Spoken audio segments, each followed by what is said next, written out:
दुख शर्म पत चोड़े ध्यान की कर है पूत सिंथा काल कुआरी काया जुगत डंडा परतेत आए पंथी सगल जमाते मन जीता जग जीता आदेश किस्सा आदेश आद अनिल अनाद अनाहत जुग जुग एको बेस आए पंथी सगल जमाते मन जीता जग जीता आदेश किस्सा आदेश आद अनिल अनाद अनाहत जुग जुग एको बेस वाहिगुरू जी का खालसा वाहिगुरू जी की फतेह। एक ओंकार सतनाम करता पुरख निर्भव निर्वैर अकाल मूरत आदि सैभम गुर प्रसाद जुग जुग अटल समर छतर तखत दे मालिक धन धन श्री गुरु ग्रंथ ਸਾਹਿਬ ਜੀ ਦੀ ਪਾਵਨ ਪਵਿੱਤਰ ਗੋਦ ਵਿੱਚ ਜੁੜ ਬੈਠੀ ਗੁਰੂ ਕੀ ਸਾਧ ਸੰਗਤ ਜੀਓ ਗੱਜ ਕੇ ਫਤਿਹ ਬੁਲਾਓ ਜੀ। ਵਾਹਿਗੁਰੂ ਜੀ ਕਾ ਖਾਲਸਾ ਵਾਹਿਗੁਰੂ ਜੀ ਕੀ ਫਤਿਹ। ਸਤਿਕਾਰਯੋਗ ਸਾਧ ਸੰਗਤ ਜੀਓ ਧੰਨ ਧੰਨ ਸ੍ਰੀ ਗੁਰੂ ਨਾਨਕ ਪਾਤਸ਼ਾਹ ਜੀ ਦੀ ਬਖਸ਼ਿਸ਼ ਦਾ ਸਦਕਾ 27 ਪੌੜੀਆਂ ਤੇ ਵਿਚਾਰ ਸੰਪੂਰਨ ਹੋਈ ਅਤੇ ਅੱਜ 28ਵੀਂ ਪੌੜੀ ਦੀ ਵਿਚਾਰ ਹੋਵੇਗੀ। ਸਤਿਗੁਰੂ ਕਿਰਪਾ ਕਰਕੇ ਆਪ ਹੀ ਇਸ ਪੌੜੀ ਦੀ ਵਿਚਾਰ ਕਰਵਾ ਲੈ। ਸਤਿਗੁਰੂ ਨਾਨਕ ਪਾਤਸ਼ਾਹ ਜੀ ਦਾ ਫਰਮਾਨ ਹੈ ਮੁੰਦਾ ਸੰਤੋਖ ਸਰਮ ਪਦ ਝੋਲੀ। कुछ ऐसे फिरके कुछ ऐसे धर्म ने जिन्होंने कि तन के ऊपर एक भेख धारण किया और कुछ ऐसे भी हैं जिन्होंने परमात्मा के बनाए हुए ए शरीर के बनाए हुए अमोलक अंग उन्होंने भी कटिया बढ़िया गया और उसको ही उन्होंने धर्म समझ लिया। ये एक नहीं दो नहीं संसार का बड़ा हिस्सा जो है जिन्होंने शरीर के अंगों के नाल छेड़छाड़ की है वो बहुत बड़ा हिस्सा है। जिस तरह मान लो ये जोगी ने जोगियों ने अपने कन पड़वा लिया एक धर्म की निशानी बना ली जबकि इस चीज के नाल कोई धर्म का लेना देना नहीं है। जो यहूदी ने उन्होंने खतना की एक परंपरा चला ली उसको धर्म के नाल जोड़ लिया। मुस्लिम वीरां ने एक सुन्नत की परंपरा को जन्म दिता और उन्होंने धर्म के नाल जोड़ लिया। और इस दे ऊपर इंग्लैंड सरकार ने क्योंकि मैं इस चीज को पूरा खोलांगा नहीं क्योंकि अश्लीलता झलकती है। उन्होंने बड़े वडेरे इब्राहिम ने की किया अते इंग्लैंड ने इन्हां दी इस खोजी परंपरा के ऊपर पाबंदी नहीं लगाई। तो इसलिए समझ लेना गुरबाणी का मैं एक प्रमाण देन लगा उतो समझ जाना। भगत कबीर जी का प्रमाण है सुन्नत किए मुसलमान जे होएगा औरत का क्या करिए अर्ध शरीरी नार ना छोड़े ताते हिंदू ही रही। भाई जेकर इस तरह अंग विभंग करने दे नाल कोई धर्म दे विच प्रवेश करता है तो भगत कबीर जी कहते हैं तू मैनू मुसलमान ना कहे पर मैं हिंदू ठीक हाँ। मैं नहीं बनना चाहता कि मुसलमान मैं तुम्हारी परंपरा को अपनाना नहीं चाहता। भगत कबीर जी ने वो बोले तो ਇਸੇ ਤਰ੍ਹਾਂ ਜਿਹੜੇ ਜੈਨ ਹੈਗੇ ਨੇ ਉਹਨਾਂ ਨੇ ਵੀ ਵਾਹਿਗੁਰੂ ਪਰਮਾਤਮਾ ਦੇ ਬਣਾਏ ਹੋਏ ਅੰਗਾਂ ਨੂੰ ਇਹਨਾਂ ਨੇ ਭੰਗ ਕੀਤਾ, ਔਰ ਉਸੇ ਨੂੰ ਇਹਨਾਂ ਨੇ ਧਰਮ ਸਮਝਿਆ, ਜਦ ਕਿ ਧਰਮ ਇਹਨਾਂ ਚੀਜ਼ਾਂ ਤੋਂ ਬਹੁਤ ਦੂਰ ਹੈ। ਤੇ ਇਸੇ ਤਰ੍ਹਾਂ ਇਹ ਜੋਗੀਆਂ ਦਾ ਇੱਕ ਵੱਡਾ ਟੋਲਾ, ਵੱਡਾ ਹਿੱਸਾ ਜੋ ਕਿਸੇ ਸਮੇਂ ਤੇ ਜੋਗੀ ਬੜੀ ਤਾਦਾਦ ਦੇ ਵਿੱਚ ਹੋਇਆ ਕਰਦੇ ਸਨ, ਕੰਨਾਂ ਦੇ ਵਿੱਚ ਕੰਨਾਂ ਨੂੰ ਛਿਲਵਾ ਕੇ ਬਲੌਰ ਦੀਆਂ ਮੁੰਦਰਾਂ ਪਾ ਲੈਂਦੇ ਨੇ ਅਤੇ ਫਿਰ ਇੱਕ ਝੋਲੀ ਤੇ ਇੱਕ ਪਾਤਰ, ਇਹ ਸਮਝ ਲਓ ਉਸਨੂੰ ਭਾਂਡਾ ਕਹਿ ਲਓ, ਪਾਤਰ ਕਹਿ ਲਓ। ਜੋਗੀਆਂ ਦੇ ਕੋਲ ਪਹਿਲੇ ਜ਼ਮਾਨੇ ਵਿੱਚ ਦੇਖਿਆ ਜਾਂਦਾ ਸੀ ਕਿ ਇੱਕ ਲੱਕੜ ਦਾ ਬਣਿਆ ਹੋਇਆ ਪਾਤਰ ਹੁੰਦਾ ਸੀ, ਉਸ ਦੇ ਵਿੱਚ ਉਹ ਜੋ ਲਿਕਵਿਡ ਪਦਾਰਥ ਹੈ ਉਹ ਪਾ ਲੈਂਦੇ ਸਨ ਅਤੇ ਝੋਲੀ ਦੇ ਵਿੱਚ ਜਿਹੜਾ ਸੁੱਕਾ ਪਦਾਰਥ ਹੈ, ਇਹ ਦੋਵੇਂ ਚੀਜ਼ਾਂ ਉਹਨਾਂ ਦੇ ਮੰਗਣ ਦਾ ਇੱਕ ਸਾਧਨ ਸੀ। ਔਰ ਫਿਰ ਜੇ ਕੋਈ ਮਨਾ ਕਰਦਾ ਹੈ ਤਾਂ ਫਿਰ ਉੱਥੇ ਕ੍ਰੋਧਿਤ ਹੋ ਜਾਂਦੇ ਨੇ ਔਰ ਉੱਥੇ ਕਈ ਵਾਰ ਅਤੇ ਸਰਾਫ ਦੀਆਂ ਗੱਲਾਂ ਕਰਦੇ ਨੇ। ਔਰ ਅੱਜ ਦੇ ਅਯੋਗੇ ਯੁੱਗ ਦੇ ਵਿੱਚ ਅੰਮ੍ਰਿਤਸਰ ਸਾਹਿਬ ਦੇ ਵਿੱਚ ਸ੍ਰੀ ਗੁਰੂ ਰਾਮਦਾਸ ਪਾਤਸ਼ਾਹ ਦੀ ਨਗਰੀ ਦੇ ਵਿੱਚ ਇੱਕ ਐਸਾ ਡੇਰਾ ਵੀ ਹੈ ਜੋ ਕਾਲੇ ਵਸਤਰ ਪਹਿਨਦੇ ਨੇ ਔਰ ਉਹ ਜਦੋਂ ਭੰਡਾਰਾ ਕਰਦੇ ਨੇ ਤਾਂ ਪਹਿਲੀ ਪੰਗਤ ਦੇ ਵਿੱਚ ਕੋਈ ਗ੍ਰਸਤੀ ਭੁੱਲ ਭੁਲੇਖੇ ਬੈਠ ਜਾਏ ਤਾਂ ਅਪਮਾਨਿਤ ਕਰਕੇ ਉਸ ਨੂੰ ਉਠਾ ਦਿੰਦੇ ਨੇ। ਇਹਦੇ ਵਿੱਚ ਕੌਣ ਬੈਠਣਗੇ? ਇਹਦੇ ਵਿੱਚ ਸੰਤ ਬੈਠਣਗੇ ਔਰ ਇਹਦੇ ਵਿੱਚ ਜੋ ਡੇਰੇਦਾਰ ਨੇ ਉਹ ਬੈਠਣਗੇ। ਔਰ ਮੇਰੇ ਪਾਤਸ਼ਾਹ ਕਹਿੰਦੇ ਨੇ ਦਿੰਦੇ ਨਰਕ ਲੈਂਦੇ ਸੁਰਗ ਵੇਖੋ ਇਹ ਉਹਦੇ ਨਾਲ ਬਈ ਤੁਸੀਂ ਲੈਂਦੇ ਕਿਹਦੇ ਕੋਲੋਂ? ਗ੍ਰਸਤੀਆਂ ਦੇ ਕੋਲੋਂ ਲੈਂਦੇ ਹੋ ਤੇ ਫਿਰ ਗ੍ਰਸਤੀਆਂ ਦੇ ਨਾਲ ਜ਼ਬਰਦਸਤੀ ਕਰਦੇ ਹੋ, ਉਹਨਾਂ ਨੂੰ ਤੁਸੀਂ ਅਪਮਾਨਿਤ ਕਰਦੇ ਹੋ ਤੇ ਇਹ ਗੱਲ ਠੀਕ ਨਹੀਂ ਹੈ। ਫਿਰ ਕਹਿੰਦੇ ਜੀ ਜਿਹੜੇ ਇਹ ਗ੍ਰਸਤੀ ਇਹ ਨਰਕਾਂ ਦੇ ਵਿੱਚ ਜਾਣਗੇ ਤੇ ਅਸੀਂ ਸਵਰਗਾਂ ਦੇ ਵਿੱਚ ਜਾਵਾਂਗੇ। ਇਹ ਬਈ ਤੁਹਾਡਾ ਕੋਈ ਨਵਾਂ ਨਿਯਮ ਬਣਿਆ, ਕੋਈ ਕਾਨੂੰਨ ਬਣਿਆ, ਵਾਹਿਗੁਰੂ ਦਾ ਜੋ ਨਿਯਮ ਬਣੇ ਨੇ ਉਹਨਾਂ ਨਿਯਮਾਂ ਦੇ ਉੱਪਰ ਤੁਸੀਂ ਚੱਲਦੇ ਨਹੀਂ ਤੇ ਤੁਸੀਂ ਤਰ੍ਹਾਂ ਤਰ੍ਹਾਂ ਦੀਆਂ ਆਪਣੀਆਂ ਇਹ ਭੇਖਾਂ ਤੇ ਪਖੰਡ ਦੀਆਂ ਇੱਕ ਪਗਡੰਡੀਆਂ ਚਲਾ ਰਹੀਆਂ ਨੇ ਜਿਨ੍ਹਾਂ ਦੇ ਉੱਪਰ ਤੁਸੀਂ ਆਪ ਚੱਲਦੇ ਹੋ ਤੇ ਹੋਰਨਾਂ ਨੂੰ ਵੀ ਚੱਲਣ ਲਈ ਪ੍ਰੇਰਿਤ ਕਰਦੇ ਹੋ। ਤਾਂ ਇੱਥੇ ਸਤਿਗੁਰੂ ਪਾਤਸ਼ਾਹ ਜੀ ਆਖਦੇ ਨੇ ਇਹ ਜੋਗੀਓ ਸੁਣੋ, ਮੁੰਦਾ ਸੰਤੋਖ ਅਸੀਂ ਸੰਤੋਖ ਦੀਆਂ ਮੁੰਦਰਾਂ ਪਾਈਆਂ ਨੇ ਕਿਉਂਕਿ ਬਿਨਾਂ ਸੰਤੋਖ ਨਹੀਂ ਤੁਮ ਰਾਜੇ ਸੁਪਨ ਮਨੋਰਥ ਵਿਰਸੇ ਸਭ ਕਾਜੇ। ਜਿਸ ਦੇ ਕੋਲ ਸੰਤੋਖ ਨਹੀਂ ਹੈ, ਜਿਸ ਦੇ ਕੋਲ ਧੀਰਜ ਨਹੀਂ ਹੈ, ਜਿਸ ਦੇ ਕੋਲ ਆਨੰਦ ਨਹੀਂ ਹੈ ਔਰ ਉਸ ਦੇ ਕੋਲ ਕੁਝ ਵੀ ਨਹੀਂ ਹੈ, ਇਹ ਬਾਹਰ ਦੀਆਂ ਮੁੰਦਰਾਂ ਪਾ ਕੇ ਦੁਨੀਆ ਨੂੰ ਭੇਖ ਦਿਖਾਣਾ ਇਹ ਕੋਈ ਸਿਆਣਪ ਵਾਲੀ ਗੱਲ ਨਹੀਂ। ਤੇ ਫਿਰ ਪੱਤ ਨਾਮੇ ਪਾਤਰ ਤੇ ਇੱਕ ਝੋਲੀ, ਇਹ ਝੋਲੀ ਕਿਹੜੀ ਬਣਾਈ ਹੈ? ਸਤਿਗੁਰੂ ਪਾਤਸ਼ਾਹ ਜੀ ਕਹਿੰਦੇ ਹਨ ਜੋ ਅਸੀਂ ਉਸ ਪਰਮਾਤਮਾ ਦੇ ਵੱਲੋਂ ਭੇਜੀ ਹੋਈ ਇੱਕ ਸੌਗਾਤ ਮੌਤ ਨੂੰ ਜੋ ਯਾਦ ਰੱਖਦੇ ਹਾਂ ਇਹ ਅਸੀਂ ਆਪਣੀ ਝੋਲੀ ਬਣਾਈ। ਦੂਸਰੇ ਵਿਚਾਰਵਾਨ ਦੇ ਅਰਥਾਂ ਦੇ ਵਿੱਚ ਸ਼ਰਮ ਨਾਮੇ ਲੱਜਾ, ਜੇ ਅਸੀਂ ਇੱਥੇ ਇਹ ਸ਼ਰਮ ਫਾਰਸੀ ਦਾ ਬਣਾਵਾਂਗੇ ਜਾਂ ਮੰਨਾਂਗੇ ਤਾਂ ਇਸ ਦੇ ਅਰਥ ਸ਼ਰਮ ਹੋਣਗੇ।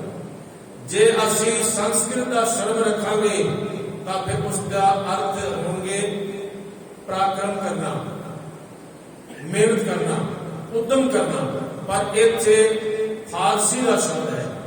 ਇਸ ਲਈ ਮੇਰੇ ਪਾਤਸ਼ਾਹ ਜੀ ਕਹਿੰਦੇ ਨੇ ਸਰਮ ਧਰਮ ਕਾ ਤੇਰਾ ਦੂਰ ਨਾਨਕ ਕੂੜ ਰਿਹਾ ਭਰਪੂਰ ਮੱਥੇ ਟਿੱਕਾ ਤੇਲ ਧੋਤੀ ਕਖਾਈ ਹੱਥ ਛੁਰੀ ਜਗਤ ਕਸਾਈ। ਦੇਖੋ ਧਾਰਮਿਕ ਚਿੰਨ੍ਹ ਲਗਾ ਕੇ, ਧਾਰਮਿਕ ਨਿਸ਼ਾਨ ਪੈ ਕੇ ਆ ਕੇ, ਧਾਰਮਿਕ ਬੁਰਕਾ ਪਾ ਕੇ ਤੇ ਜਗਤ ਨੂੰ ਕੱਢਣ ਵਾਸਤੇ ਇਹਨਾਂ ਨੇ ਇੱਕ ਛੁਰੀ ਹੱਥ ਵਿੱਚ ਹੋਰ ਪਕੜ ਲਈ। ਭਾਵ ਕਿ ਇਹ ਜ਼ੁਲਮ ਕਰਦੇ ਨੇ, ਤਸੱਦਦ ਕਰਦੇ ਨੇ, ਭਾਵਾਂ ਕਿ ਬੁੱਧ ਨੇ ਜਾਂ ਇਹਨਾਂ ਦੇ ਗੋਰਖ ਨੇ ਇਹਨਾਂ ਨੂੰ ਸਿਖਾਇਆ ਸੀ ਇੱਕ ਵਾਰੀ ਭਿੱਖਿਆ ਮੰਗਣੀ, ਇੱਕ ਵਾਰੀ ਦਸਤਕ ਦੇਣੀ ਕਿਸੇ ਦੇ ਘਰ ਦੇ ਵਿੱਚ जे वो दे देवे तो ओदा भला, जे ना देवे तो ओदा भला, चुप करके उत्थों चले जाओ। पर कई बार ये वध अते शराब दियां बहुत सारियां गल्लां करदे ने अते श्रद्धालुआं नूं, प्रेमियां नूं, गृहस्थियां नूं डरांदे हुए नजर आउंदे ने। इसलिए इन्हां दे जोगियां दे कोल भी ये शर्म नाम की कोई चीज नहीं रही। इसलिए मेरे पातशाह जी कहते ने भाई शर्म, फारसी का शर्म लाइए भाई, ये लज्जा इन्हां दे कोल नहीं है। और असी लज्जा केड़ी रखीए? पग चोली।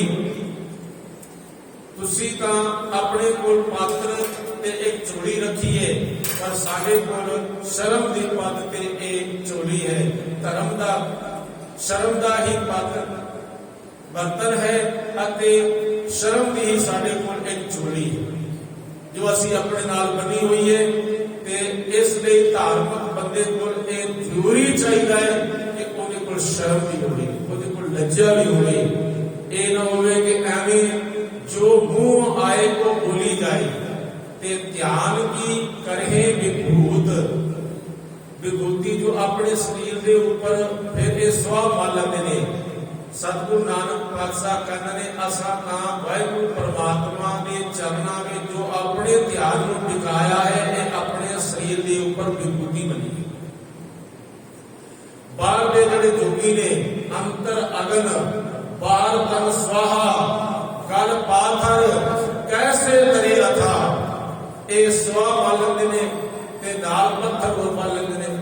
पत्थर तो भाव कबीर सिख साखा बहुते किए, केसो कियो ना मीत, चाले थे हर मिलन को बीचे अटक्यो चीत। भाई सिख साखा बहुत सारे बना ले। आप पहले जोगी बन गया, आप पहले गुरु बन गया, फिर बहुत सारे अपने इसने सिखी सेवकी बना ली, अपने चेले बना ले।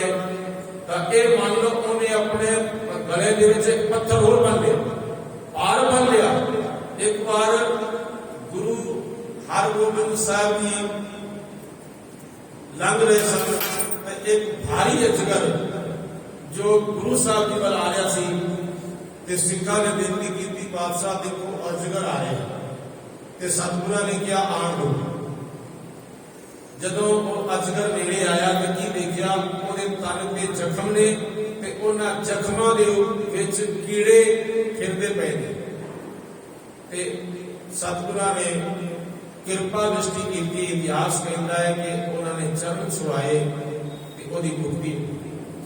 तब फिर सिखा ने पूछा पातशाह जी इसका कारण की है? तो सतगुरां ने क्या, पिछले जन्म में एक पखंडी सी, पखंडी साधु सी। इसने बहुत सारे चेले चागले बनाए हुए सन, पर ना तो इसने आप सिमरन किया ते ना इसके चेलियां ने सिमरन किया। इसलिए आ दुर्दशा हुई है।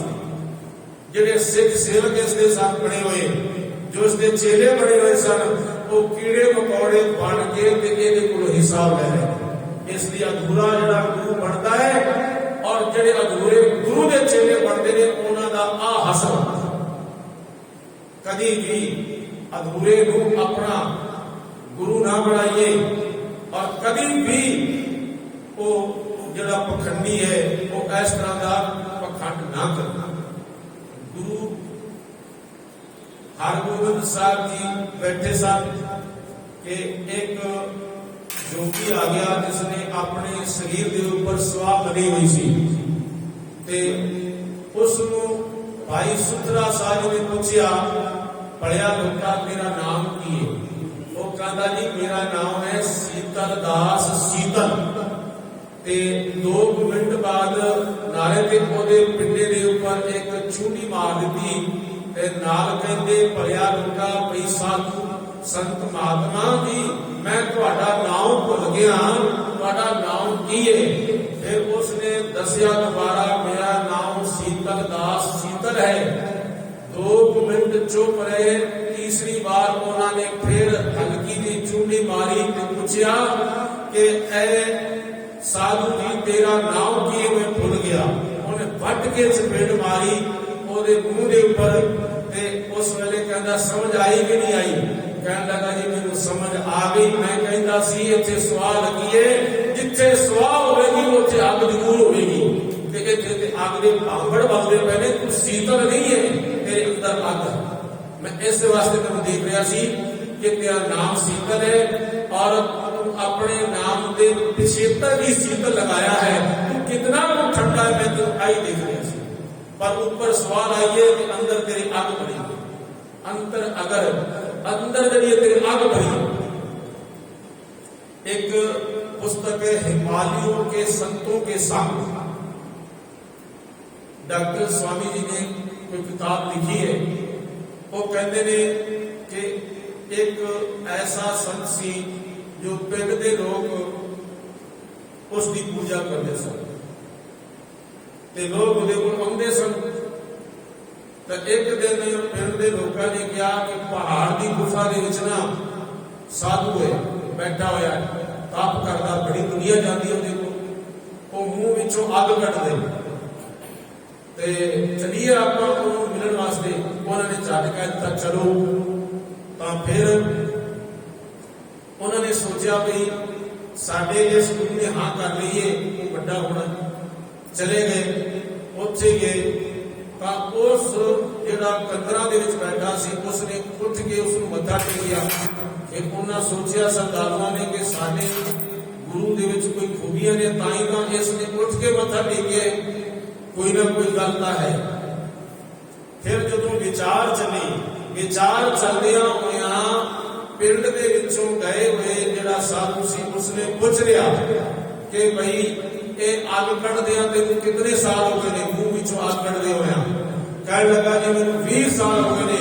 ਉਸਨੇ ਕਿਹਾ ਤੈਨੂੰ 20 ਸਾਲ ਹੋ ਗਏ, ਤੂੰ ਅੱਗ ਕੱਢਦਾ ਮੂੰਹ ਦੇ ਵਿੱਚੋਂ, ਜੇ ਤੂੰ ਕਿਤੇ ਵਾਹਿਗੁਰੂ ਦੀ ਬੰਦਗੀ ਕਰਦਾ, ਸਿਮਰਨ ਕਰਦਾ ਤਾਂ ਤੇਰਾ ਅੰਦਰ ਵੀ ਠੰਡਾ ਹੋ ਜਾਂਦਾ ਤੇ ਜਿਹੜੇ ਆਏ ਗਏ ਸਰੋਤੇ ਉਹ ਵੀ ਤੇਰੇ ਕੋਲ ਠੰਡ ਲੈ ਕੇ ਜਾਂਦੇ। ਪਰ ਤੇਰੇ ਅੰਦਰ ਅੱਗ ਹੈ ਤੇ ਤੂੰ ਉਹਨਾਂ ਨੂੰ ਦਾ ਭਲਾ ਕੀ ਕਰੇਗਾ, ਕੀ ਦੇਵੇਗਾ? ਜੋ ਤੇਰੇ ਕੋਲ ਹੈ ਉਹ ਕੁਛ ਤਾਂ ਦੇਵੇਗਾ ਨਾ। ਤਾਂ ਇਸ ਲਈ ਜਿਹੜੇ ਪਖੰਡੀ ਜਿਹੜੇ ਇਸ ਲੋਕ ਦੇ ਵਿੱਚ ਬਹੁਤ ਦਾਨ ਦੇ ਵਿੱਚ ਵੱਧ ਗਏ, ਉਹਨਾਂ ਦਾ ਇੱਕ ਹਾਲ ਤੇ ਸਤਿਗੁਰ ਪਾਤਸ਼ਾਹ ਜੀ ਕਹਿੰਦੇ ਨੇ ਧਿਆਨ ਕੀ ਕਰੇ ਵਿਭੂਤ। ਅਸੀਂ ਆਪਣੇ ਸਰੀਰ ਦੇ ਉੱਪਰ ਧਿਆਨ ਜੋ ਵਾਹਿਗੁਰੂ ਪਰਮਾਤਮਾ ਦੇ ਚਰਨਾਂ ਵਿੱਚ ਲਗਾਉਂਦੇ ਆ, ਮਾਨੋ ਅਸੀਂ ਇਹ ਵਿਭੂਤੀ ਲਗਾਈ ਹੋਈ ਹੈ। ਅਸੀਂ ਬਾਹਰ ਦੀ ਵਿਭੂਤੀ ਨਹੀਂ ਲਗਾਉਂਦੇ, ਅਸੀਂ ਬਾਹਰ ਦੀ ਸਵਾਰੀ ਲਗਾਉਂਦੇ। ਫਿਰ ਗੁਰਬਾਣੀ ਦਾ ਕਥਨ ਹੈ ਘਰ ਘਰ ਆਇਆ ਪਿੰਡ ਵਧਾਇਆ, ਸਿੰਥਾ ਮੁੰਦਾ ਪਾਇਆ, भूम मसान की भस्म लगाई, गोरबिन तक न पाया, काए जपोरे काए बिलोरो पानी। मेरे पातशाह कहते ने शमशान घाट दे विचों चुक के अपने पिंडे के उपर सवाह पा लेंदे हो ते काए जपोरे काले वास्ते तुसीं जप करदे, की तुसीं तप करदे, तुसीं सारी जिंदगी पानी जिहड़ा है उसमें मथी जा रहे हो। पानी चों की निकलेगा? कोई मक्खण ते निकलण नहीं लगा। सारी जिंदगी तुम्हारी एवं ही बतीत हो जाती है। सिद्धा काल को आई काया जुगत डंडा परतीत। ते खिंथा असी ये रखी हुई है जो कि असी काल नामे मौत को अपने करीब जाने, क्योंकि बंदा अपनी मौत को भूल जाता है, मौत को भूल जाता है। ताइयों के सबर संतोख सत संतोख सुख गुण जिहड़े ने उन्होंने छड्ड बैठता है, उन्हों का त्याग कर दिंदा है। जे मौत याद रहे तो बंदा इहो जिहे काम ना करे, क्योंकि मरना सच है ते जीवना झूठ है। आप जी को पता है कि गुरु नानक देव पातशाह इस सियालकोट की धरती के उपर 2 बार उन्होंने चरण पाए। जो पहली बार गए तो मरदाने 2 पैसे दिते, मरदाने जा शहर के विचों 2 पैसे का, 1 पैसे का सच और 1 पैसे का झूठ खरीद के लिया। हुण बथेरा गया, दुकान ते फिरिया, पर किसी ने आख्या कि ऐसा सौदा तो साडे कोल है नहीं, असीं तैनूं किवें दे दईए। ते मूला खतरी सी, उसने क्या ला लिया तेनूं मैं सौदा देना, 1 पैसे का सच ते 1 पैसे का झूठ। उसने कागज ले लिया ते कागज के ऊपर लिख दिता कि मरना सच ते जिउणा झूठ। ते वो वापस मर्दाना गुरु नानक पातशाह जी कोल आ गया। ते फिर जदों मूले दे नाल मिलाप होया तां सतगुरु ने कहा, मूलिया ये सचमुच तू जान लई मरना सच है ते जिउणा झूठ है कि एवें लिख के दिता ही? तां वो कहन लगा जी मैं इस तरह लिख के दे दिता है। फिर सतगुरु के नाल को लगभग एक हफ्ता रहा। एक हफ्ता दे विच उसने दुकान का भी नुकसान होया। भाई जो उसने खट्टी करनी सी, जो कमाई करनी सी, वो नहीं हुई। जदों दोबारा सतगुरु नानक गए ना दूसरी बार सियालकोट की धरती ते, तां उसकी पत्नी ने दूरों वेख लिया कि गुरु नानक पातशाह जी आ रहे हैं। उसनू कहा कि तू जो है ना हुण छुप जा। पहला भी गुरु नानक पातशाह ने काम साडा खराब किया है ते हुण फिर करने।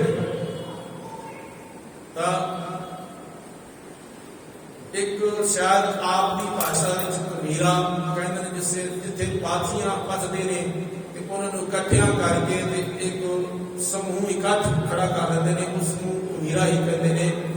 ते उस मेरे दे विचों जिवें जिवें वो पाथियां कढ़दे जांदे ने तिवें तिवें वो खाली हुंदा जांदा। वो काफी खाली सी ते अपनी पत्नी दे कहण दे करके उस मेरे दे विच जा के छुप। ते महाराज दी बाणी पता की कहती है, सारा दिन लालच अटिया मनमुख होए गल्लां। जिहड़ा ये मनमुख है ना सारा दिन काम काज दे विच रहिंदा है ते होर गल्लां करदा रहिंदा। कदे इस नूं रब दी गुरु घर दी गल याद ही नहीं आउंदी। राती ऊंगे दबिया नवें सोच सब मिला। ते राती जिहड़े इस दे ये सारा शरीर है, इस दे ज्ञान इंद्रिय ते कर्म इंद्रिय जिहड़े ने ये ऊंघदे ने, ये सो जांदे ने। नवें सोच सब मिला ते मनमुखां दे सिर जोरा अमर है देवे भला। जोरा दा आख्या पुरख मांगदे से अमृत अमेद खला। काम पे आपे कसुद नाल से जोरा कुछ चला। देखो गुरबाणी जो है ना ये हर पक्ष है। ये नहीं कि गुरबाणी में कोई पक्ष है ते कोई नहीं। ते सतगुरु पातशाह की बाणी एक मूला दे ऊपर खरी उतरदी है कि जिहड़े लोग जोरा नामे औरतां दा कहना मनदे ने ते अपने गुरु दे वल्लों पिठ कर लेंदे ने ते काम दे आपे कसुद नाल से जोरा कुछ चला। ऐसे बंदे जिहड़े ने हर काम जोरा कोलों पुछ के और कोलों पुछ के करदे ने। इत्थों तक के जे वो गुरु नूं मिलन जांदे ने ते वो भी पुछ के, जे वो सत्संग करन जांदे ने तो वो भी पुछ के। तां ये की है?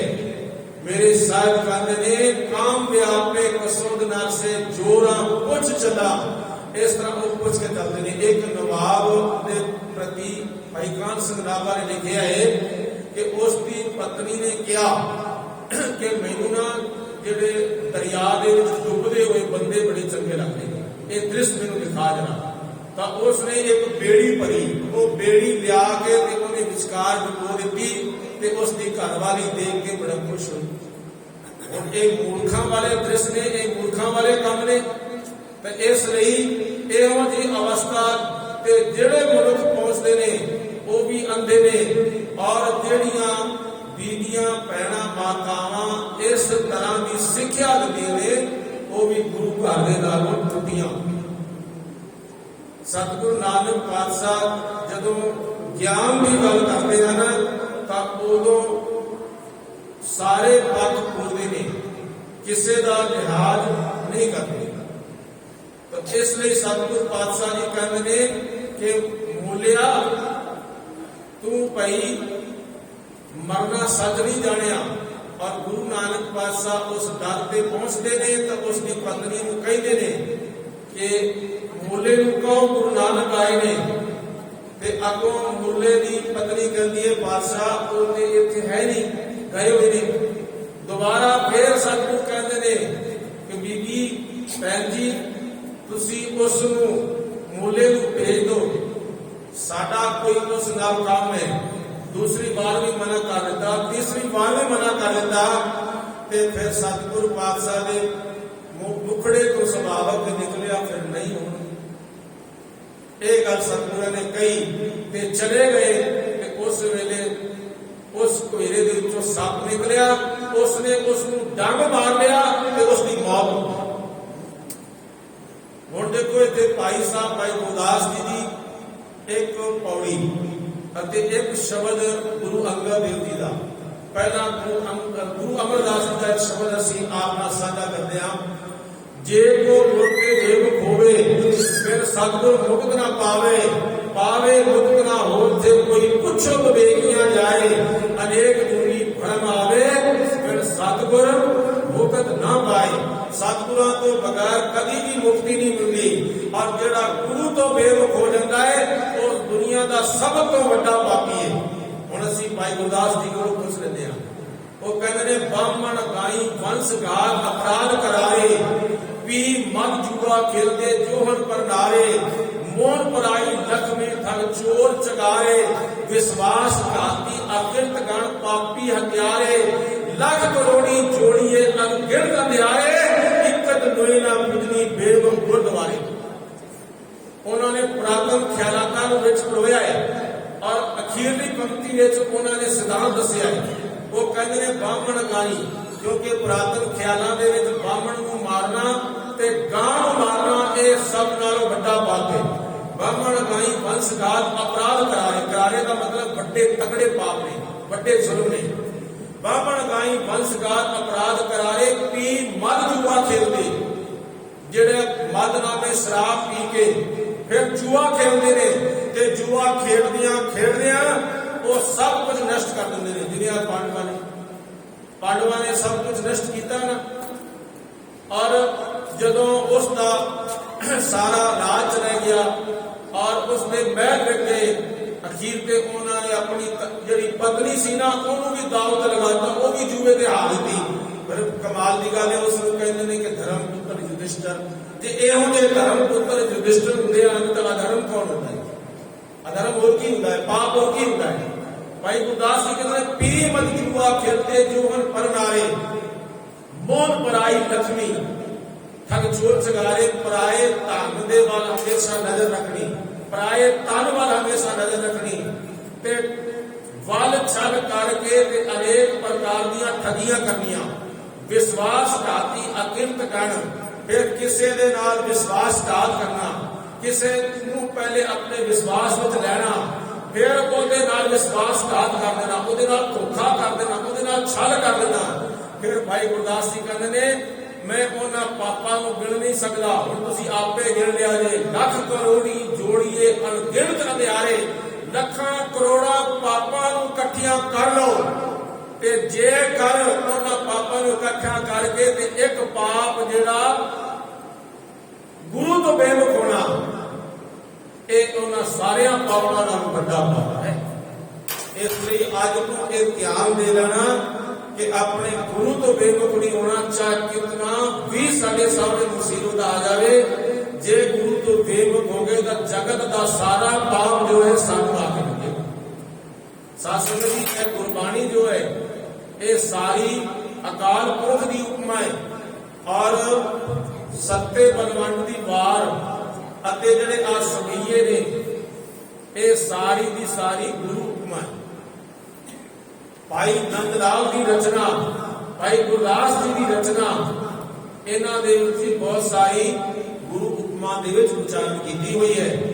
ਤੇ ਇਸ ਲਈ ਭਾਈ ਕਾਲ ਨੂੰ ਮੌਤ ਨੂੰ ਯਾਦ ਰੱਖੋ। ਤੇ ਸਤਿਗੁਰ ਪਾਤਸ਼ਾਹ ਕਹਿੰਦੇ ਨੇ ਜੋ ਇਹ ਖਿੰਥਾ ਦਾ ਧਾਰਨ ਕਰਨਾ ਇਹ ਸਮਝੋ ਅਸੀਂ ਮੌਤ ਨੂੰ ਜੋ ਯਾਦ ਰੱਖਦੇ ਹਾਂ ਇਹ ਹੀ ਖਿੰਥਾ ਹੈ। एक दिन इस तरह एक नौजवान वो तैयार होया, उन्हें सोचा भी दुनिया जाती है गुरु गोबिंद सिंह महाराज जी को मत्था टेकने वास्ते, अज तू भी चल। उसने नवे वस्त्र पाए, ते नवे वस्त्र पा लो ते आकड़ आई जाती, फिर जवानी होवे, नवा नौजवान गबरू सी भी 22 साल का लड़का सी, फिर ਉਹਦੇ ਕੋਲ धन भी बहुत है, जोगन धन प्रभुता के मातम सराय दीवाना, फिर वो घोड़ा भी ਪੈਸਾ ਹੈ, ਦੌਲਤ ਹੈ।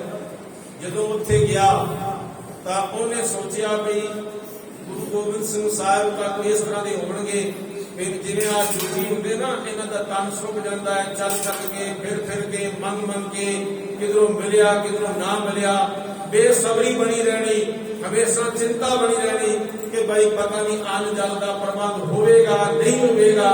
ਇਸ ਤਰ੍ਹਾਂ ਦੇ ਵਿਚਾਰ ਉਹਨਾਂ ਦੇ ਮਨ ਵਿੱਚ ਚੱਲਦੇ ਰਹਿੰਦੇ ਨੇ ਤੇ ਫਿਰ ਉਹ ਸਰੀਰ ਕਰਕੇ ਕਮਜ਼ੋਰ ਹੋ ਜਾਂਦੇ ਨੇ। ਤੇ ਜਦੋਂ ਉੱਥੇ ਪਹੁੰਚਿਆ ਉਹਦਾ ਖਿਆਲ ਦੇ ਵਿੱਚ ਐਸੇ ਸਨ ਗੁਰੂ ਗੋਬਿੰਦ ਸਿੰਘ। ਜਦੋਂ ਉੱਥੇ ਪਹੁੰਚਿਆ ਕੀ ਦੇਖਿਆ, ਗੁਰੂ ਗੋਬਿੰਦ ਸਿੰਘ ਸਾਹਿਬ ਜੀ ਸੋਨੇ ਦੇ ਸਿੰਘਾਸਨ ਤੇ ਬੈਠੇ ਨੇ ਔਰ ਉੱਥੇ ਜਿਤਨੇ ਵੀ ਹੋਰ ਸਿੱਖ ਬੈਠੇ ਨੇ ਉਹਨਾਂ ਨੇ ਸ਼ਸਤਰ ਧਾਰਨ ਕੀਤੇ ਹੋਏ ਨੇ, ਗੁਰੂ ਨੇ ਆਪ ਵੀ ਸ਼ਸਤਰ ਧਾਰਨ ਕੀਤੇ ਹੋਏ ਨੇ ਤੇ ਨਾਲੇ ਇੱਕ ਉਹਨਾਂ ਦੇ ਸਿਰ ਦੇ ਉੱਪਰ ਚੌਰ ਕਰ ਰਹੇ ਆ। ਇਹ ਦੇਖ ਕੇ ਮਨ ਜਿਹੜਾ ਹੈ ਨਾ ਉਹ ਗਿਲਾਨੀ ਨਾਲ ਬਣ ਗਿਆ ਕਿ ਇਹ ਤਾਂ ਕੋਈ ਰਾਜਾ ਹੈ, ਇਹ ਗੁਰੂ ਨਹੀਂ ਹੋ ਸਕਦਾ। ਮੈਂ ਪਹਿਲਾਂ ਸੁਣਿਆ ਹੈ ਗੁਰੂ ਨਾਨਕ ਪਾਤਸ਼ਾਹ ਜਿਹੜੇ ਸਨ ਉਹ ਫਕੀਰ ਸਨ, ਨਾਨਕ ਸਾਹਿਬ ਫਕੀਰ, ਹਿੰਦੂ का गुरु मुसलमान का पीर। ते मेरे जेब दे विच कुछ इस तरह की विचारधारा बनी हुई सी, ये तो उल्ट है। पर नाल दूसरे पास ये भी है कि आ इतने प्रेमी जा रहे हैं, श्रद्धा के नाल उन्होंने मत्था टेकते पे ने ते उन्होंने दे अगे फिटावा रख रहे ने। उन्होंने कोलों कोई लोक दे सुख मंग रहा है, कोई पुत मंग रहा है, कोई धी मंग रहा है, कोई कुछ मंग रहा है, कोई देह रूपता मंग रहा है।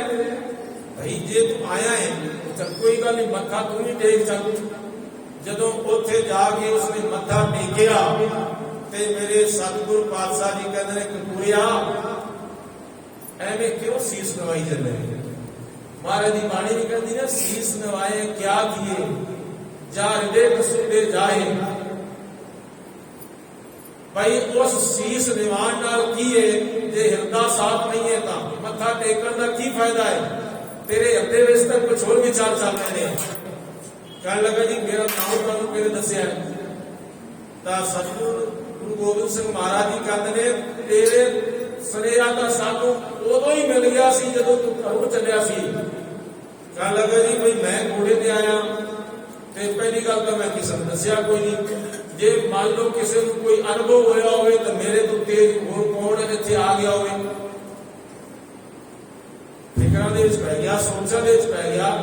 सतगुरु कहते ने फिकरां विच ना पए, मैनूं सर्व व्यापक अकाल पुरख ने दस दिता कि कपूरा जो है नवे कपड़े पा के अपनी जवानी दी मस्तानी दे विच घोड़े पर सवार होकर तेरे दर ते आ रहा है। महाराज की बाणी कहती है कमर कटारा भंकड़ा बंके का असवार गर्व ना कीजिए नानका मत सिर आगे पार। ऐਵੇਂ गर्व ना कर, ऐਵੇਂ अहंकार ना कर। तू है काय भैया फिर तो फूलिया फूलिया जब दस मास खुद मुख रहता सोच कैसे पूछे। ते कपूरा सोची पै गया कि भी एक ही गल हुई। कदी ओदा एक दिल करदा है भाई श्रद्धा आवे, कदी संशय। सतगुरु पातशाह कहंदे ने किहड़ियां संशयां दे विच डुब गया है, तैनूं असीं दस दईए एक हफ्ते दे विच तेरी मौत है। वो कहण लगा जी मैनूं कोई रोग तां लग्या नहीं। सतगुरु कहने लगे चाहे कि तो रोग नहीं लगे एक हफ्ते में तू मर जाना। मैं जवान हाँ। सतगुरु कहते हैं कि जवान कभी मरे नहीं, जवानी मरते ने परमात्मा की खेती है। हरी नाही ने डडरी पक्की पटन हार लै लै गाल पहुंचिया लावे कर तैयार जा होवा हुक्म किसान दा ता गुड़ बनिया खेता। ये परमात्मा की फसल है। वो कुंगड़दियां ही वड ले या डंडियां ते आई नूं वड ले या पक्कियां ते वड ले ते पक्कियां ते अवश्य उसने वड लेनी है खेती। ते तू की समझदा तेरी मौत नहीं आऊगी। बस पानी पानी हो गया। सतगुरु दे पैरी पै लिया, सतगुरु मैनू बचा ले।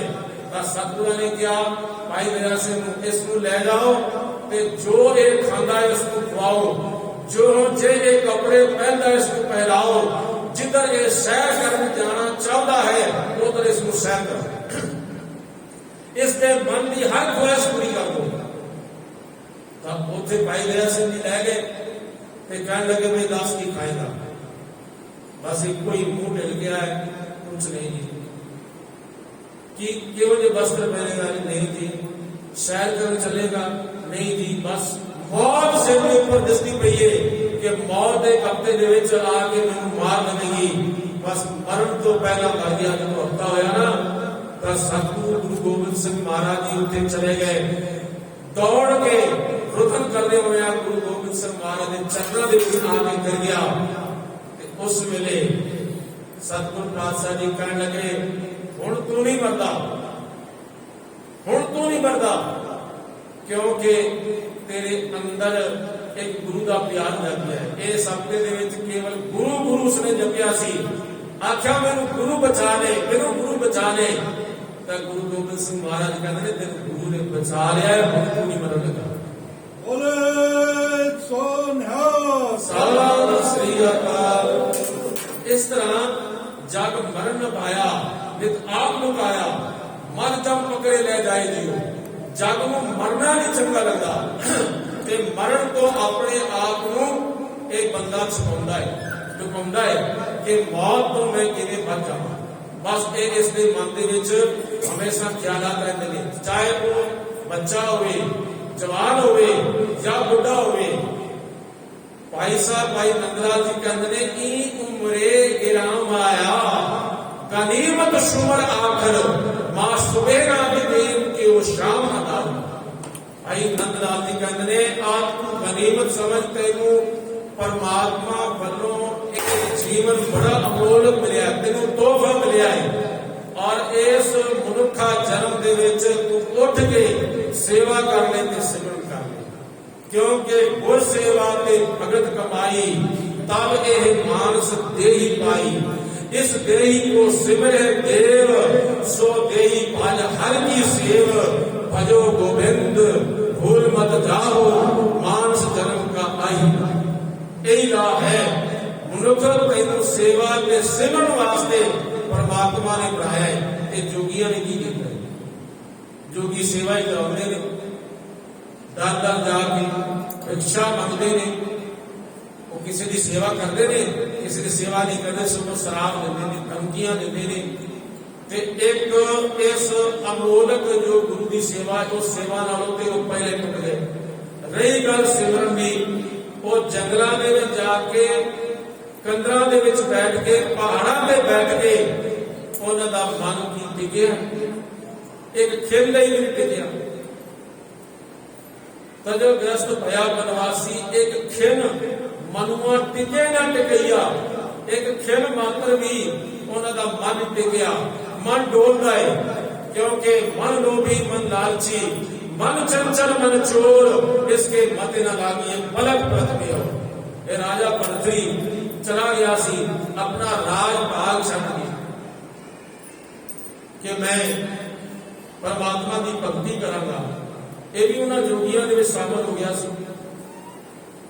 ते सवेरे सवेरे कोई पान खांदा होया थुक गया, कि जदों उथों दी ये लंघिया तो इसने समझा कि कोई अमोलक हीरा भी आए, कहने लगा चुक ले, काम आएगा।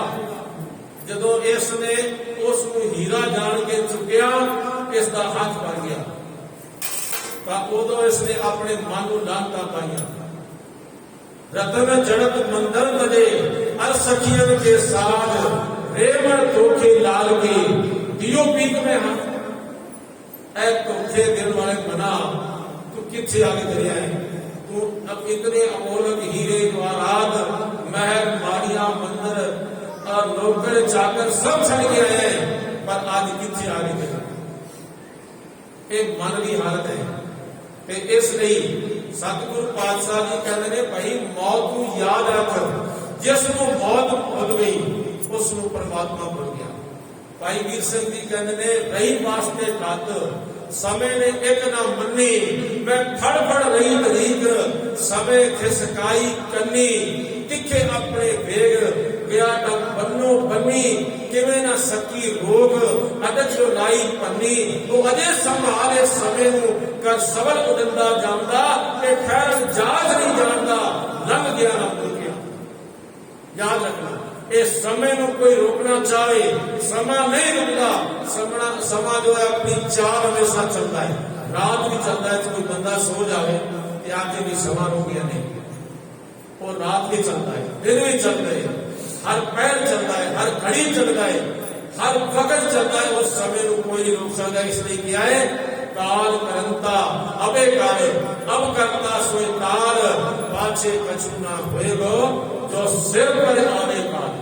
बंदा ये कहना ना बचपन दे विच कि भाई मेरी तो उम्र अजे खेडण दी है, मैं तो बच्चा हाँ, ते जदों जवान हो जाता है उदों ये गल कहता है कि मैं तो जवान हाँ, अजे संसार के पदार्थों के रस माणने ने, ते मैं बुढ़ापे में जाके नाम जप लवांगा। ते मेरे साथ कहते ने उदों तक इतने संस्कार इकट्ठे हो जाते ने, इसका मन जिहड़ा इतना खिड़ जाता है, मन के इतने टुकड़े हो जाते ने कि वो मन इकट्ठा नहीं होता। क्योंकि जब लग जरा रोग नहीं आया, जब लग काल ग्रसी नहीं काया, जब लग विकल भई नहीं बानी, भजते रेवन सारंग पानी, अब ना भजस भजस कब भाई, आवे अंत न भजया, नहीं भजया जाना। क्योंकि उदों माथे पीर शरीर है जलन, करग करेजे माही, ऐसी वेदन उपज खरी पई वाका औखद नहीं। किसी डॉक्टर को, किसी वैद को, किसी हकीम के कोल उहदा इलाज भी नहीं। फिर हर वक्त मत्थे को पकड़ के बैठा रहता है, शरीर के जलन पैदा होती है, अंग अंग दे विचों दर्द पे निकलते हैं। उदों मन जिहड़ा ना, जिवें मान लो 1 किलो का बट्टा है, उस 1 किलो के बट्टे के इतने टुकड़े करोगे, फिर उसनूं तुसीं एक रेत दे विच बिखेर मिला लो, तो हुण उसनूं इकट्ठिया कर लो, कितना समा लगेगा, किवें इकट्ठिया करोगे, वो तो उहदे विच ही मिल गया। मन के इतने टुकड़े हो जाते हैं बुढ़ापे दे विच आके, जिसने पहला बचपन दे विच जवानी विच अपने संस्कार चंगे नहीं बनाए और गुरबाणी का नितनेम नहीं किया, जो अपने गुरु नाल नहीं जुड़िया, तो केवल आही कहता रहा कि मैं अगा जाके नाम जपांगा, फिर वो बड़ा कठिन है, बहुत औखा है। गुरु की कृपा हो जाए तो वो गल एक बिल्कुल अलग है। गुरु पता नहीं कि ऊपर बख्शिश कर दे, कि ऊपर मेहर कर दे, गुरु की मौज है। पर जे वो कवे कि हुण मैं अपने बल बूटे दे नाम जप लवा, बंदगी कर लवा, तो वो गुरु नहीं। इसलिए अज तो हुणे तो हर जपदियां खिर ढिल ना की जाई मेरी जिंदड़ीए, मत के जापे सा आवे के ना आवे राम।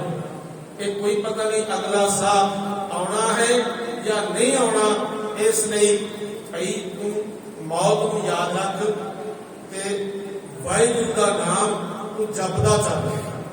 फिर अगले शब्द ने कुआरी काया।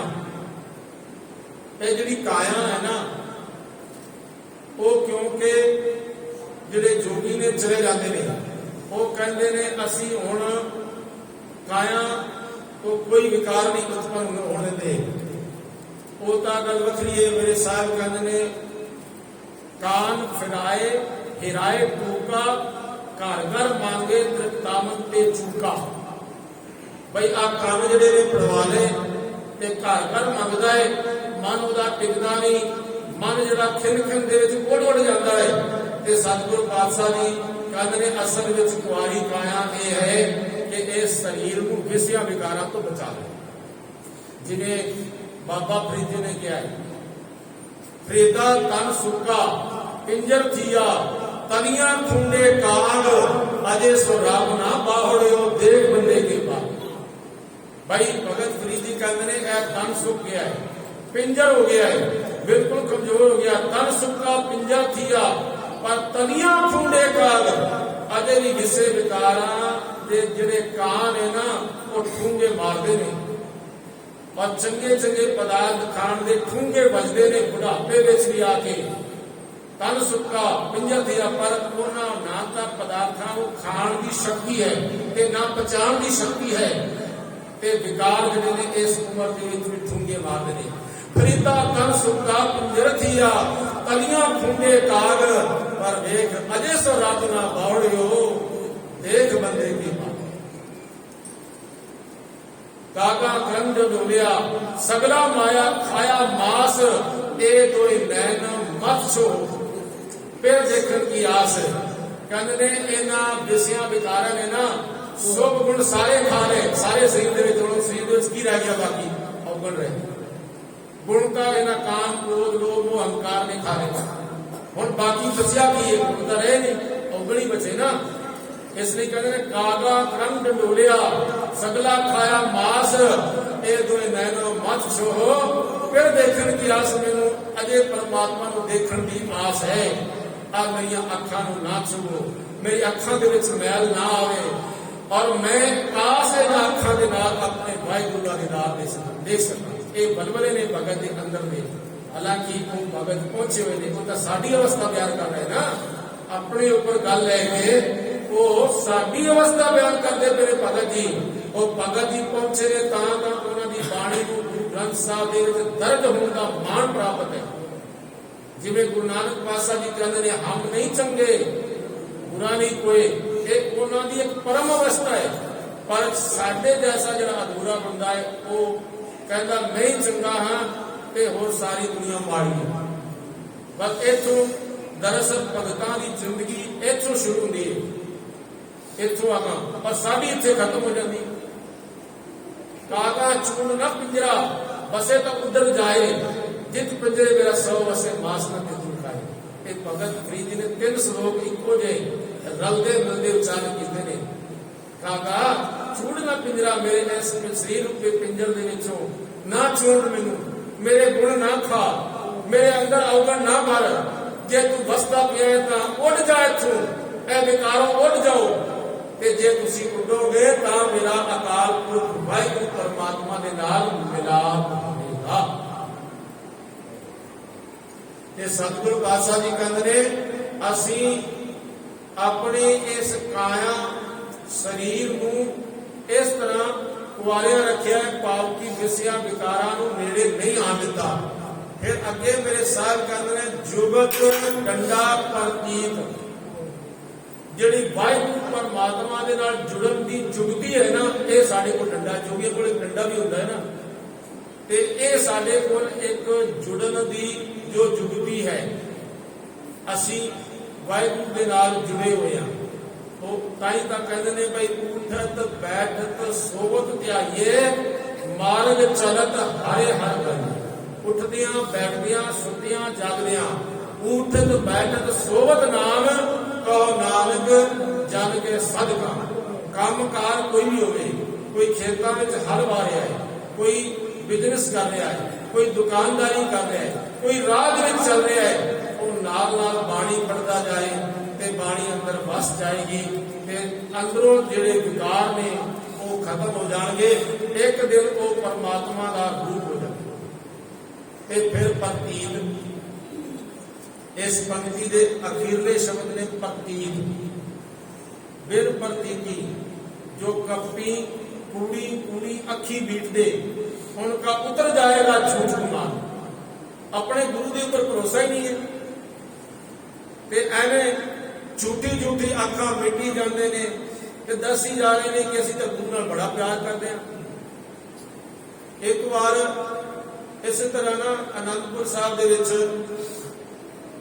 ਕੁਝ ਆਏ, ਇਸ ਸਮੇਂ ਨੂੰ ਮੇਰੇ ਜੈਸੇ ਜਿਨ੍ਹਾਂ ਨੂੰ ਪੂਰਾ ਆਪਣੇ ਗੁਰੂ ਉੱਪਰ ਭਰੋਸਾ ਨਹੀਂ ਸੀ, ਤੇ ਉਹ ਕਹਿਣ ਜੀ ਬਾਤ ਹੀ ਬਾਤ, ਕੀਰਤਨ ਹੁੰਦਾ ਕਦੋਂ ਦਾ ਬੜਾ ਆਨੰਦ ਆਇਆ ਜੀ, ਬੜਾ ਆਨੰਦ ਆਇਆ।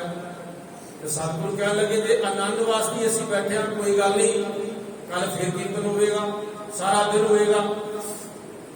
ਦੂਸਰੇ ਦਿਨ ਉਹਨਾਂ कहता जी बड़ा आनंद आया, बड़ा रस बनया। सतगुरु कहने लगे जी फिर सारा दिन होगा कल। उन्होंने इस तरह एक हफ्ता निकल गया, कहने लगे हुण की करिए, हस के कसूते गुरु कह दिता कि बड़ा आनंद आया, रस आया ते हुण जान जोगे भी नहीं है।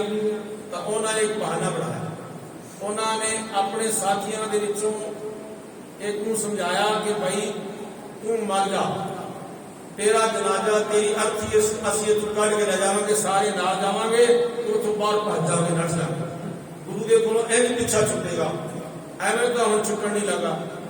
तो उन्हें कहा ठीक है। उसने सांग कोई बताया भाई जिवें वो मर गया, उन्होंने उसकी अर्थी तैयार की, 4 जने ने मोढियां दे उपर चुक लिया, ते जिस वेले गुरु दे दरबार को बाहर जान लगे तो सतगुरु पातशाह कहने लगे गुरु के प्यारियों की होया, कहने लगे जी सिख चलाना कर गया। ਤੇ ਸਤਿਗੁਰ ਪਾਤਸ਼ਾਹ ਕਹਿਣ ਲੱਗੇ ਮੇਰਾ ਇਤਨਾ ਪਿਆਰਾ ਸਿੱਖ ਜਿਸ ਨੂੰ ਕੀਰਤਨ ਬੜਾ ਚੰਗਾ ਲੱਗਦਾ ਸੀ, ਕਥਾ ਬੜੀ ਚੰਗੀ ਲੱਗਦੀ ਸੀ, ਤੇ ਬਾਈ ਕੋ ਚਲਾ ਜਾਵੇ ਉਹਦਾ ਸੰਸਕਾਰ ਅਸੀਂ ਆਪਣੇ ਹੱਥੀਂ ਕਰਾਂਗੇ।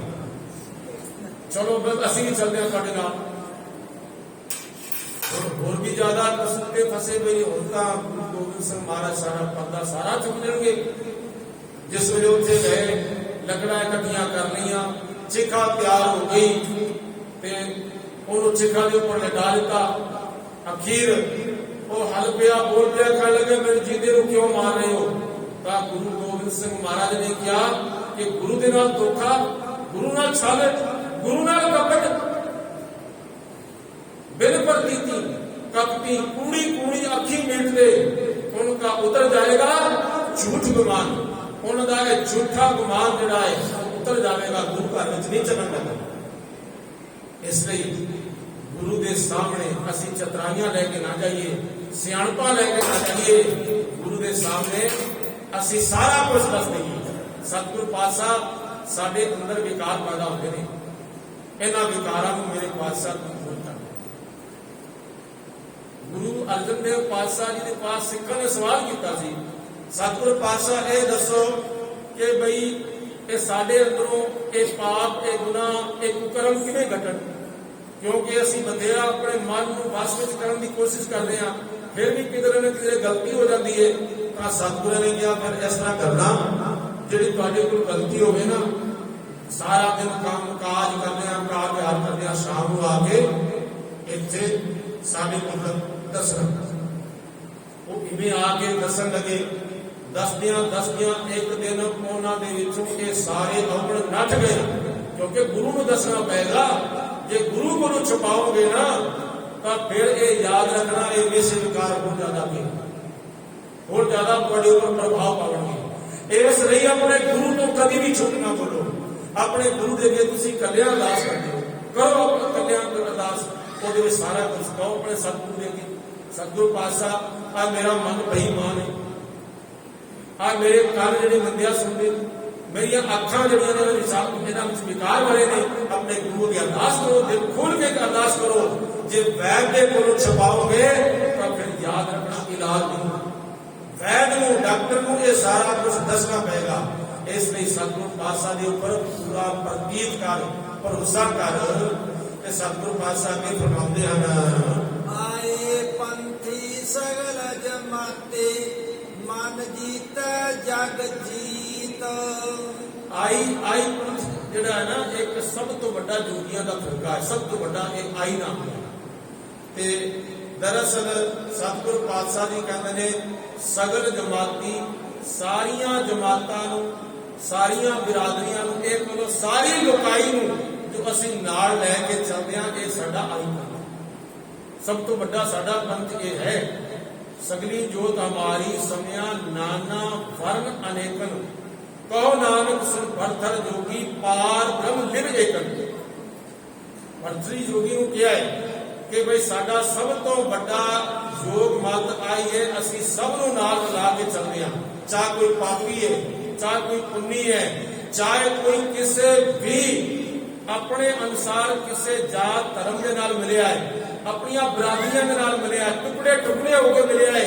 जदों वो गुरु नानक पातशाह के घर दे विच आवेगा तो उदों वो एक पंथ दे विच मिलेगा। वो गुरु नानक पातशाह की एक विचारधारा को सुनेगा तो एक दिन एक ही हो जाएगा। इस तरह के विचार किसी ने नहीं दिते। सारियां दे विचारां दी कोई ना कोई सीमा है। जदों हजरत ईसा जी दे पल्ले नूं छुएया ना एक नीवी जात वाली बीबी ने, तो उसने पलट के आख्या मेरी ये शक्ति छीण हो रही है, कौन है? क्योंकि वो ईसाई नहीं थी। उन्होंने क्या ये मेरी बिरादरी वास्ते है सब कुछ, पर गुरु नानक पातशाह जी ने कदे ऐसा किया नहीं किया ना। ये गुरु नानक पातशाह का घर ऐसे वास्ते बनता है, ऐसे वास्ते किया है। ज्ञान ध्यान किस कर्म न जाना, सार न जाना तेरी सब ते वड्डा, सब गुरु नानक जिन कद राखी, जिसने साडी इज्जत मान बढ़ाई रखी। ਕੋਲ ਤੇ ਆਪ ਨੂੰ ਚਲਾ ਜਾਂਦਾ ਹੈ, ਸੱਜਣ ਕੋਲ ਵੀ ਆਪੇ ਚਲੇ ਜਾਂਦੇ ਨੇ, ਉਹ ਕੌਡੇ ਕੋਲ ਵੀ ਆਪੇ ਚਲੇ ਜਾਂਦੇ ਨੇ, ਤੇ ਉਹ ਸਾਰਿਆਂ ਨੂੰ ਰਲਾ ਕੇ ਚੱਲਦੇ ਨੇ। ਆਓ ਭਾਈ ਆਪਾਂ ਚੱਲੀਏ ਵਾਹਿਗੁਰੂ ਪਰਮਾਤਮਾ ਦੇ ਧਰਮ ਦੇ ਮਾਰਗ ਦੇ ਪਾਂਧੀ ਬਣੀਏ, ਫਿਰ ਮਨ ਜੀਤਦਾ ਹੈ ਜਗ ਜੀਤ। ਇੱਥੇ ਵੀ ਭਾਈ ਸਾਹਿਬ ਭਾਈ ਨੰਦ ਰਾਜ ਜੀ ਨੇ ਕਿਹਾ ਹੈ, ਹਰ ਆਮ ਕੇ ਮੁਮਲਕ ਤੇ ਦਿਲ ਗਰਿਫਤ ਸੁਲਤਾਨ ਸੁਖ ਕਸੇ ਕ ਯਾਫਤ ਕੁਰਾਨ ਹਮ ਚੂ ਉਹ ਸਿਪਾਹੀ ਵਿੱਚ। ਜਿਹੜਾ ਆਪਣੇ ਮਨ ਨੂੰ ਆਪਣੇ ਸਤਿਗੁਰਾਂ ਦੇ ਅੱਗੇ ਰੱਖ ਦਿੰਦਾ ਹੈ, ਸਤਿਗੁਰਾਂ ਨੂੰ ਯਾਫਤ ਕਹੀਏ ਪਕੜਾ ਦਿੰਦਾ ਹੈ ਕਿ ਸਤਿਗੁਰੂ ਇਹ ਮਨ ਤੇਰਾ ਹੈ ਤੇ ਇਹ ਮਨ ਮੇਰੇ ਵੱਸ ਤੋਂ ਬਾਹਰ ਦੀ ਗੱਲ ਹੈ, ਤਾਂ ਫਿਰ ਕੀ ਹੁੰਦਾ ਹੈ, ਮਨ ਵਸੇ ਆਵੇ ਨਾਨਕਾ ਜੇ ਪੂਰਨ ਕਿਰਪਾ ਹੋਏ। ਜਦੋਂ ਸਤਿਗੁਰਾਂ ਦੇ ਅੱਗੇ ਸਭ ਕੁਝ ਅਰਪਣ ਕਰ ਦੇਵਾਂਗੇ ਤੇ ਸਤਿਗੁਰ ਇਸ ਨੂੰ ਪਕੜ ਲੈਣਗੇ ਤੇ ਬਾਣੀ ਨਾਲ ਜੋੜ ਦੇਣਗੇ, ਤਾਂ ਫਿਰ ਸੁਲਤਾਨ ਇਹ ਬਾਦਸ਼ਾਹ ਬਣ ਜਾਵੇਗਾ, ਰਾਜਾ ਬਣ ਜਾਵੇਗਾ। ਉਹ ਹਰ ਬੰਦਾ ਬਾਦਸ਼ਾਹ ਹੋ ਸਕਦਾ ਹੈ ਜਿਹੜਾ ਕਿ ਗੁਰੂ ਨਾਨਕ ਪਾਤਸ਼ਾਹ ਦੀ ਵਿਚਾਰਧਾਰਾ ਨੂੰ ਮੰਨੇਗਾ, ਉਹ ਬਾਦਸ਼ਾਹ ਹੈ। ਤੇ ਉਸ ਨੇ ਸਮਝ ਲਓ ਜਗਤ ਨੂੰ ਜਿੱਤ ਲਿਆ। ਸੈਨਾ ਸਾਲ ਸਮੂਹ ਸੂਰ ਅਜਿਤੰ ਸਰਾਹੰ ਤਨ ਨਿਮਰਤਾ ਆਪ ਦੇ ਗੁਰੂ ਗੋਬਿੰਦ ਰਮਣ ਕੋਟ ਗੁਰ ਸ਼ਬਦ ਦਾ ਚਰਮਣੇ ਆਰੂ ਤੇ ਅਸਰ ਅਤ ਨਾਕੇ ਬੁਝੰਤੇ ਪ੍ਰਭ ਮਾਰਗੇ ਵਿਚਰਤੇ ਨਿਰਭੈ ਸਤਰ ਸੈਨਾ ਘਾਇਲ ਤੇ ਗੋਪਾਲ ਕੀਰਤਨੇ। ਤੇ ਫਿਰ ਜਿੱਤਦੇ ਪ੍ਰਿਥਵੀ, ਫਿਰ ਉਹ ਸਾਰੀ ਪ੍ਰਿਥਵੀ ਨੂੰ ਸਾਰੇ ਵਿਸ਼ਵ ਨੂੰ ਜਿੱਤ ਲੈਂਦੇ ਨੇ ਤੇ ਉਹ ਸਾਰੀ ਪ੍ਰਿਥਵੀ ਦੇ ਬਾਦਸ਼ਾਹ ਬਣ ਜਾਂਦੇ ਨੇ, ਜਿਹੜਾ ਆਪਣੇ ਗੁਰੂ ਦੇ ਸ਼ਬਦ ਦੁਆਰਾ ਆਪਣੇ ਮਨ ਨੂੰ ਜਿੱਤ ਲੈਂਦੇ ਨੇ। ਤੇ ਇਸ ਲਈ ਮਨ ਜੀਤਦਾ ਹੈ ਜਗ ਜੀਤ। ਜਿਹਨੇ ਆਪਣੇ ਮਨ ਨੂੰ ਜਿੱਤਿਆ ਉਸਨੇ ਸਾਰੇ ਸੰਸਾਰ ਨੂੰ ਜਿੱਤ ਲਿਆ। ਆਦੇਸ਼ ਤਿਸੈ ਆਦੇਸ਼ ਤਿਸੇ ਨਾਮੇ ਉਸ ਵਾਹਿਗੁਰੂ ਪਰਮਾਤਮਾ ਨੂੰ ਮੇਰੀ ਆਦੇਸ਼ ਹੈ, ਮੇਰਾ ਨਮਸਕਾਰ ਹੈ, ਉਸ ਵਾਹਿਗੁਰੂ ਨੂੰ ਮੇਰਾ ਨਮਸਕਾਰ ਹੈ। ਆਦ ਅਨੀਲ ਅਨਾਦ ਅਨਾਹਤ ਜੁਗ ਜੁਗ ਏਕੋ ਬੇਸ। ਉਹ ਵਾਹਿਗੁਰੂ ਦੀ ਸਾਰਿਆਂ ਦਾ ਆਦ ਹੈ, ਸਾਰਿਆਂ ਖੰਡਾਂ ਬ੍ਰਹਿਮੰਡਾਂ ਦਾ, ਜੀਵਾਂ ਜਨਤਾਂ ਦਾ, ਸ੍ਰਿਸ਼ਟੀ ਦਾ, ਸਭ ਦਾ ਭਾਗ ਹੈ। ਫਿਰ ਅਨੀਲ ਉਹ ਰੰਗ ਰੂਪ ਰੇਖ ਤੋਂ ਰਹਿਤ ਹੈ। ਫਿਰ ਅਨਾਦ ਉਸ ਦਾ ਆਪਣਾ ਕੋਈ ਮੁੱਢ ਨਹੀਂ ਹੈ, ਉਹ ਅਨਾਦੀ ਹੈ। ਅਸੀਂ ਆਖੇ ਨਾ ਕੋਈ ਵਾਹਿਗੁਰੂ ਦਾ ਵੀ ਆਦ ਨਹੀਂ, ਉਹਦਾ ਕੋਈ ਆਦ ਨਹੀਂ ਹੈ। ਫਿਰ ਅਨਾਹਤ ਉਹ ਨਾਸ ਤੋਂ ਰਹਿਤ ਹੈ। ਫਿਰ ਜੁਗ ਜੁਗ ਇੱਕੋ ਵੇਸ, ਜੁਗਾਂ ਜੁਗਾਂ ਦੇ ਵਿੱਚ ਉਹਦਾ ਤਾਂ ਇੱਕੋ ਹੀ ਵੇਸ ਹੈ। ਉਹ ਵੇਸ ਕਿਹੜਾ ਹੈ? ਸਤ ਦਾ, ਸਤ ਸਰੂਪ ਹੋਣਾ, ਹਮੇਸ਼ਾ ਸਤ ਹੈ। ਪਹਿਲਾਂ ਵੀ ਸਤ ਸੀ, ਹੁਣ ਵੀ ਸਤ ਹੈ ਤੇ ਅਗਾਂ ਵੀ ਉਹ ਸਤ ਹੋਵੇਗਾ। ਇਸ ਲਈ ਕਿਹਾ ਜਪ ਮਨ ਸਤਨਾਮ ਸਦਾ ਸਤਨਾਮ। ਤੂੰ ਸਤਨਾਮ ਜਪ, ਵਾਹਿਗੁਰੂ ਦਾ ਨਾਮ ਜਪ, ਤੇ ਜਪਦਿਆਂ ਜਪਦਿਆਂ ਇੱਕ ਦਿਨ ਤੂੰ ਵਾਹਿਗੁਰੂ ਦੇ ਵਿੱਚ ਅਭੇਦ ਹੋ ਜਾਵੇਗਾ। ਸਾਧ ਸੰਗਤ ਜੀ ਇਤਨੇ ਕੋ ਬਚਨ ਪ੍ਰਮਾਣ ਕਰਨਾ ਦੀ ਭੁੱਲ ਚੁੱਕ ਦੀ ਖਿਮਾ ਬਖਸ਼ਿਸ਼ ਕਰਨੀ ਦੀ। ਵਾਹਿਗੁਰੂ ਜੀ ਕਾ ਖਾਲਸਾ, ਵਾਹਿਗੁਰੂ ਜੀ ਕੀ ਫਤਿਹ। ਮੁੰਦਾ ਸੰਤੋਖ ਸਰਮ ਪਤ ਚੋਲੇ ਧਿਆਨ ਕੀ ਕਰੈ ਪੂਤ ਖਿੰਤਾ ਕਾਲ ਕੁਆਰੀ ਕਾਇਆ ਜੁਗਤ ਡੰਡਾ ਪਰਤੀਤ ਆਈ ਪੰਥੀ ਸਗਲ ਜਮਾਤੀ ਮਨ ਜੀਤੈ ਜਗ ਜੀਤ ਆਦੇਸ਼ ਤਿਸੈ ਆਦੇਸ਼ ਆਦ ਅਨੀਲ ਅਨਾਦ